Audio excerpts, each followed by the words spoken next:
اور روزانہ کی بنیاد پر چیزیں بھی سامنے آ رہی ہیں۔ اب تک کی تفتیش سے تین چیزیں سامنے آئی ہیں۔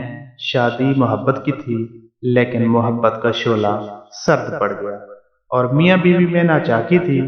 خاتون خاوند کے ساتھ نہیں رہنا چاہتی تھی، مگر خاوند ہر صورت اسے اپنے ساتھ رکھنا چاہتا تھا۔ دوسرا، خاوند بیوی کی زمین جائیداد اور رقم ہتھیانا چاہتا تھا۔ یہ ڈی ایچ اے کا گھر بھی اپنے قبضے میں رکھنا چاہتا تھا۔ اور تیسری وجہ، والد نے اسے اکسایا اور یہ نفرت کی رو میں بہتا چلا گیا۔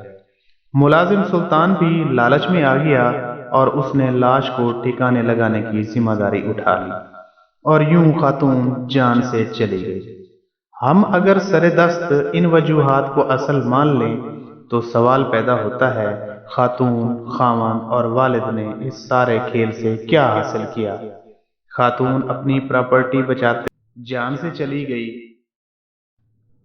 خاوند پراپرٹی کے لالچ میں قتل کے الزام میں گرفتار ہو گیا اور والد بھی بڑھاپے میں لالچ میں شریک جرم بن گیا۔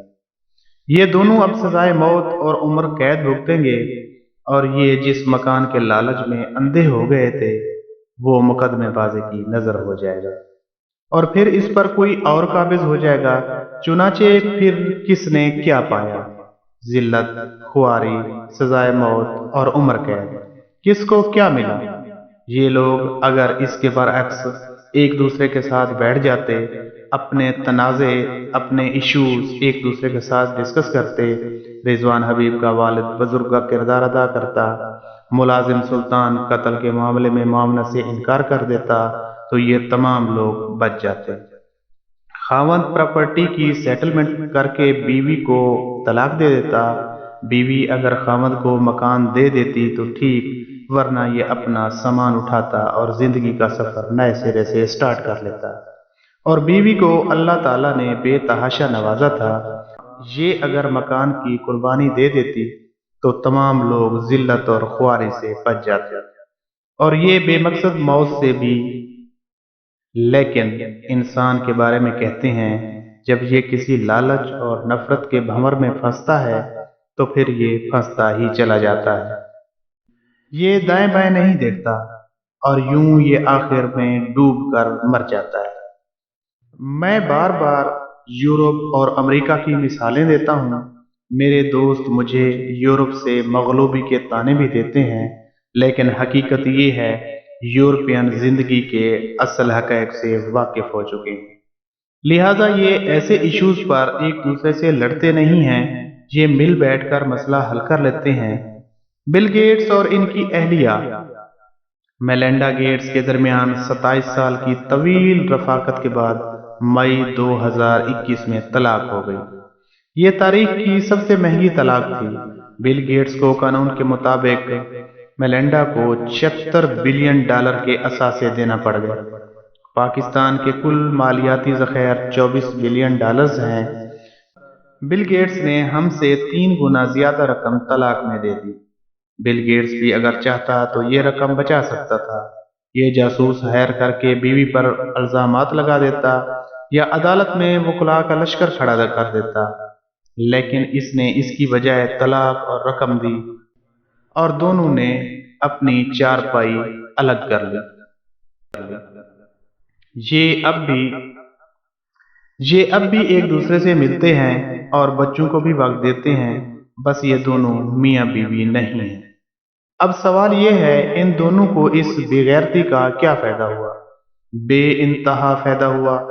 بل گیٹس مزے سے اپنے کام پر توجہ دے رہا ہے اور میلنڈا پورے فوکس کے ساتھ فاؤنڈیشن کے کام کر رہی ہے، جبکہ یہ اگر دوسرے راستے کا انتخاب کرتے تو یہ عدالتوں کی وجہ سے اس وقت تک پاگل بھی ہو چکے ہوتے اور ان کا کام بھی تباہ ہو چکا ہوتا، اور یہ بھی عین ممکن تھا یہ دونوں یا کوئی ایک کیس کے آخر تک خودکشی بھی کر جاتا۔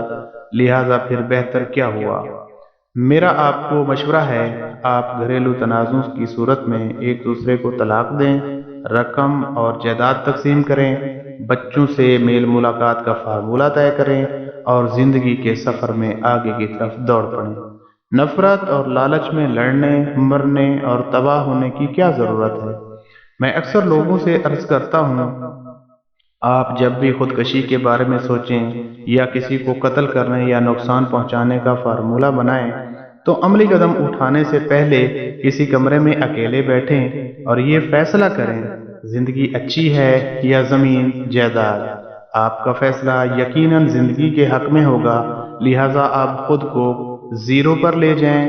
آپ سے دوسرا فریق جو بھی مانگتا ہے آپ اسے دے دیں اور زندگی نئے سرے سے سٹارٹ کر لیں۔ ہو سکتا ہے یہ وہ ٹانگ ہو جس سے کبڑے کا کب سیدھا ہو سکتا ہے۔ آپ نے اگر مرنا ہی ہے تو زندگی کے کنویں میں ڈوب کر مریں، پھندا لینے کی کیا ضرورت ہے؟ اور اگر دوسرے کو مارنا ہی ہے تو اس سے الگ ہو کر اسے ایک شاندار اور کامیاب زندگی سے ماریں، اسے چھری سے مارنے کی کیا ضرورت ہے؟ اور آپ اگر رضوان حبیب کے والد ہیں تو آپ والد کا کردار ادا کریں، کرائے کے قاتل کیوں بن رہے ہیں؟ یہ یاد رکھیں، دنیا کی ہر چیز دنیا ہی میں رہ جاتی ہے، لہٰذا کسی چیز کے لیے خود کو نقصان پہنچائیں اور نہ کسی کا نقصان کریں۔ زندگی ہے تو سب کچھ ہے، زندگی نہیں تو کچھ بھی نہیں۔